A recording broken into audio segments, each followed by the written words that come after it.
Bismillahirrahmanirrahim. Today's topic of discussion is January FCPS recalls. This is part 2 video, तो part 1 पहले अच्छे से देख लेना। तो स्टार्ट करते हैं टेट्रासाइक्लिन का मैकेनिज्म ऑफ एक्शन। ये क्वेश्चन रिपीट हो चुका है। तो जो अमाइनो ग्लाइकोसाइड और टेट्रासाइक्लिन ये 30S प्रोटीन सिंथेसिस इनहिबिटर है। बाकी सारी 50S प्रोटीन सिंथेसिस इनहिबिटर्स होती हैं। क्लियर। अब जो टेट्रासाइक्लिन होती है ना, वो अमाइनो एसिड टीआरएनए कॉम्प्लेक्स पे जाके बाइंड करती है और ये इलोंगेशन को प्रिवेंट कर देती है। क्लियर। ठीक हो गया।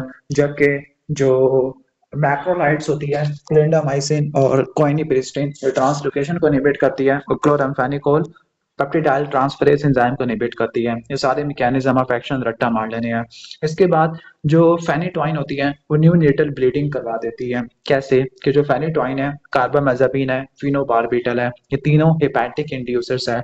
साइटोक्रोम P450 इंडक्शन करवाते हैं जिससे विटामिन के का मेटाबॉलिज्म बढ़ जाता है और क्लॉटिंग फैक्टर्स का भी मेटाबॉलिज्म बढ़ जाता है, जिसकी वजह से फीटल हाइडेंटोइन सिंड्रोम होता है और उससे न्यूनेटल हैमरेजेस हो जाते हैं। दैट इज वाई अगर प्रेग्नेंट पेशेंट है और एंटी एपिलेप्टिक ड्रग यूज कर रही है तो उसको फोलेट विटामिन के ये जरूर देना है और न्यू बॉर्न को विटामिन के जरूर देना है। प्रेगनेंसी में कौन सा एंटीकोआगुलेशन यूज करना है? Answer is low molecular weight heparin. Warfarin use नहीं करना because warfarin crosses the placenta और नेजल हाइपोप्लेजिया करवा देता है। Low molecular weight heparin is a drug of choice for DVT prophylaxis और ट्रीटमेंट क्योंकि ये प्लेसेंटा को क्रॉस नहीं करता। जो अनफ्रैक्शनेटेड हेपेरिन है वो भी सेफ होती है। जो वारफेरिन है वो प्लेसेंटा को क्रॉस करती है, टेराटोजेनिक होती है फर्स्ट ट्राइमेस्टर में और थर्ड में फीटल ब्लीडिंग करवा देती है। इसके अलावा रिवरोक्सामान भी यूज नहीं करते। उम्मीद है कि समझ आ गया होगा। तो जो लो मॉलिक्यूलर वेट हैपरिन होती है प्लेसेंटा को क्रॉस नहीं करती, इसका प्रिडिक्टेबल रिस्पॉन्स होता है, डेली मॉनिटरिंग की जरूरत नहीं होती अनलाइक अनफ्रैक्शनेटेड हैपरिन, और हैपरिन इंड्यूस थ्रोम्बोसाइटोपिनिया कम होता है। तो अगला वही low molecular weight heparin pregnancy में क्यों यूज करते हैं? बिकॉज प्लेसेंटा को क्रॉस नहीं करती, प्रिडिक्टेबल फार्माकोकाइनेटिक्स है, मतलब रेगुलर मॉनिटरिंग की जरूरत नहीं होती। क्लियर। सही हो गया। और याद कर लेना। और लास्ट में low risk of heparin induced thrombocytopenia और ऑस्टियोपोरोसिस ये भी कम होते हैं एज कंपेयर टू अनफ्रैक्शनेटेड। इसके बाद वो कौन सा फैक्टर है जो क्लॉटिंग को एक्टिवेट करता है और ब्रेडिकाइनिन को भी एक्टिवेट करता है? इन दोनों के दरमियान लिंक वाला जो काम है वो है factor 12 which is Hageman factor. जब फैक्टर 12 एक्टिवेट होता है तो ये इंट्रिंसिक पाथवे को एक्टिवेट करता है, 12वां 11वें को, 11वां 9वें को, 9वां 10वें को। जबकि और दूसरा ये प्री कैलेक्रिन को कैलेक्रिन में कन्वर्ट करता है। कैलेक्रिन एंजाइम है जो जो हाई मॉलिक्यूलर वेट काइनेनोजन को ब्रेडिकाइनिन में कन्वर्ट कर देता है। तो ये लिंक होता है दोनों के दरमियान। नेक्स्ट चलते हैं। मेनिंजाइटिस है पेशेंट को, डिप्लोकोकाई है in chains, gram negative diplococci. अगर ये ग्राम पॉजिटिव हो तो स्ट्रेप्टोकोकस निमोनियाई और ग्राम नेगेटिव हो तो नाइजीरिया में जाना है। सही हो गया। ये उम्मीद है कि समझ आ गया होगा। और इसके लिए एम्पिरिकल थेरेपी कौन सी यूज होती है? You can remember CVS।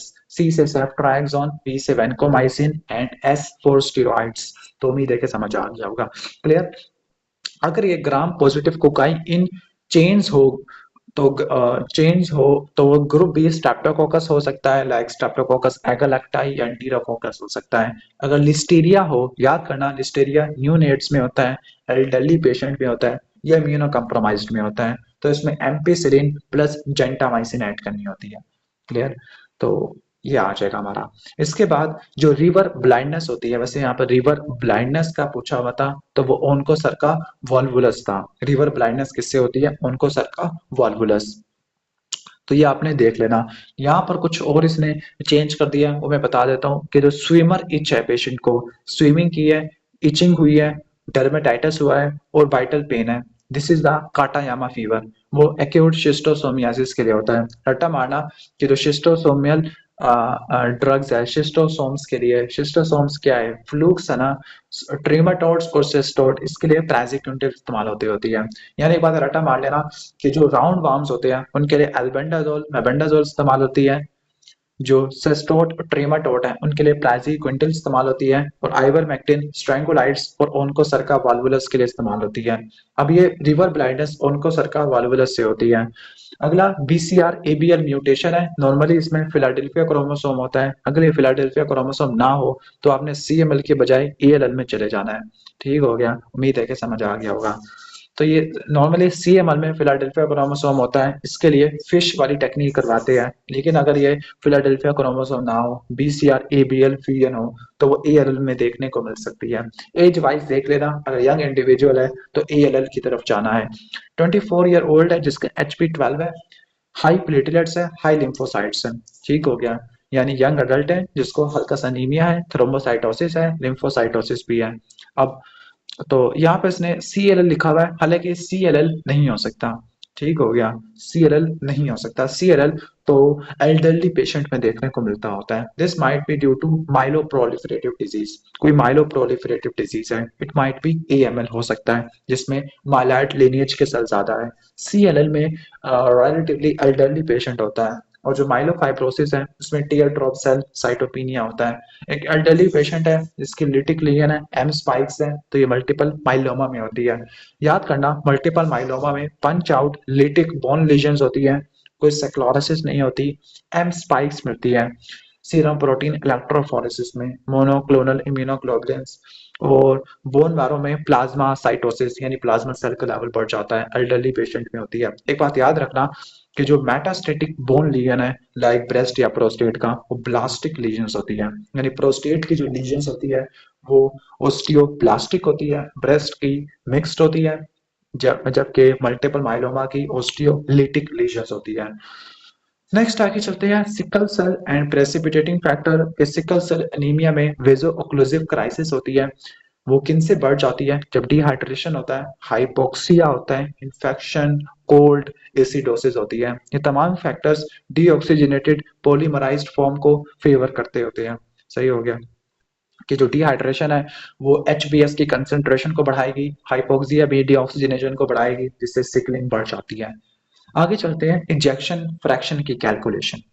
Injection fraction कैसे कैलकुलेट करते हैं? Stroke volume over and diastolic volume. इसके अलावा जो स्ट्रोक वॉल्यूम है वो and diastolic volume minus and systolic volume. तो इस तरीके से आप इंजेक्शन फ्रैक्शन निकाल सकते हैं। नॉर्मली कितना होता है? 50 to 70% होता है। Next is corpus striatum. This is called new striatum. इसमें कॉर्डेट प्लस प्यूटामेन होता है। कॉर्डेट प्लस प्यूटामेन आपको देखने को मिलता है। ठीक हो गया, तो ये आपने रट्टा मार लेना। जबकि लेंटिफॉर्म न्यूक्लियस में ब्यूटामेन प्लस ग्लोबस पैलाइडस देखने को मिलता होता है। तो ये सारी चीजें बेसल गैंग्लिया के न्यूक्लियस होती है। लेफ्ट फेस की पैरालिसिस है और लेफ्ट साइड की हेमिप्लीजिया है। That means this is uncrossed hemiplegia. Uncrossed hemiplegia that means lesion is above the brain stem. तो राइट साइड पे इंटरनल कैप्सूल का लीजन हो सकता है। याद करना, जो जीनू होता है वो फेस को सप्लाई करता है, पोस्टीरियर लिम्ब बाकी बॉडी को सप्लाई करता होता है। क्लियर? तो ये बात रट्टा मार लेना। और इसमें ये भी रट्टा मार लेना कि जो अपर मोटर न्यूरॉन लीजन्स होती है वो अपर फेस को स्पेयर कर देती है ड्यू टू बायलैटरल इनर्वेशन। लेकिन जो लोअर मोटर न्यूरॉन लीजन्स होती है वो सिर्फ यूनिलैटरल टोटल फेस की पैरालिसिस करवा देती है। तो ये सारा पॉइंट्स आ गया है। अगला टिम्पैनोग्राम है। टिम्पैनोग्राम में कोई इंटरप्रिटेशन पूछी हुई है, वैसे ये ENT वालों का है। तो जो टिम्पैनोग्राम है उसमें ग्लू एयर है। ग्लू एयर का मतलब है पानी भरा हुआ है। पानी भरा हुआ है तो इसमें टाइप बी कर्व देखने को मिलेगी, टाइप बी कर्व। अब इसकी रट्टा मार लेना, जो ए है वो नॉर्मल होती है, जो टाइप ए एस है, एस का मतलब सक्लोरोसिस, ओटो सक्लोरोसिस में होती है due to stiffness. A D, D का मतलब है डैमेज, यानी इसमें जो टिम्पैनिक मेम्ब्रेन है वो परफोरेट हुई हुई है, डैमेज है, या ओसिकल्स की डिसकंटिन्यूटी है। बी का मतलब भरा हुआ है, तो ये इफ्यूजन होती है। और सी का मतलब सी कुछ भी नहीं है, यूस्टेशियन ट्यूब यानी जो ऑडिटरी कैनाल है वो काम नहीं कर रही। तो इस तरीके से आपने इसको रट्टा मार लेना। नेक्स्ट हम चलते हैं पल्मोनरी फाइब्रोसिस। अब जो पल्मोनरी फाइब्रोसिस है रिस्ट्रिक्टिव लंग डिजीज है, जिसमें लंग्स की एक्सपांशन नहीं हो पाएगी। अब इसमें रट्टा मारना, FEV1 over FVC ratio normal या बढ़ जाती होती है, और रेजिडल वॉल्यूम भी कम हो जाता है। जबकि COPD ऑब्स्ट्रक्टिव लंग डिजीज है, इसमें FEV1 ओवर FVC रेशो कम हो जाती है। एक बात रट्टा मार लेना, ऑब्स्ट्रक्टिव लंग डिजीज में तीन चीजें बढ़ती है, और बाकी चीजें कम हो जाती है। और तीन चीजें कौन सी बढ़ती है? Residual volume, functional residual capacity and total lung capacity. और कौन सी चार चीजें कम होती है? Peak expiratory flow rate, FeV1, FVC और FeV1 ओवर FVC रेशो ये कम हो जाती है। तो इसकी समरी कर लेते हैं। जो फेनिटोइन है प्रेगनेंसी में दोगे तो ये साइटोक्रोम P450 को इंड्यूस करेगा, विटामिन के वेस्ट हो जाएगा, न्यूनेटल ब्लीडिंग होती है, विटामिन के देना है बच्चे को। प्रेगनेंसी में लो मॉलिक्यूलर वेट हेपरिन देते हैं, प्लेसेंटा को क्रॉस नहीं करता, कोई मॉनिटरिंग नहीं करनी पड़ती। ऑस्टियोपोरोसिस, हेपरिन इंड्यूस थ्रोम्बोसाइटोपिनिया कम होता है। Factor 12, this is Hageman factor, ये क्लॉटिंग इंट्रिंसिक पाथवे को एक्टिवेट करता है और ब्रेडिकाइनिन के लेवल को बढ़ा देता है। मेनिंजाइटिस के लिए empirical therapy is सेफ्ट्राइक्सोन, vancomycin and steroids. और अगर इम्यूनो कम्प्रोमाइज्ड है, एल्डरली है या न्यूनेट है तो एम्पिसिलिन ऐड करते हैं। CML वर्सेस ALL, CML में मैसिव स्प्लीनोमेगाली होती है, माइलाइट लीनिएज के सेल्स होती है, BCR ABL फ्यूजन होती है, फिलाडेल्फिया क्रोमोसोम होता है।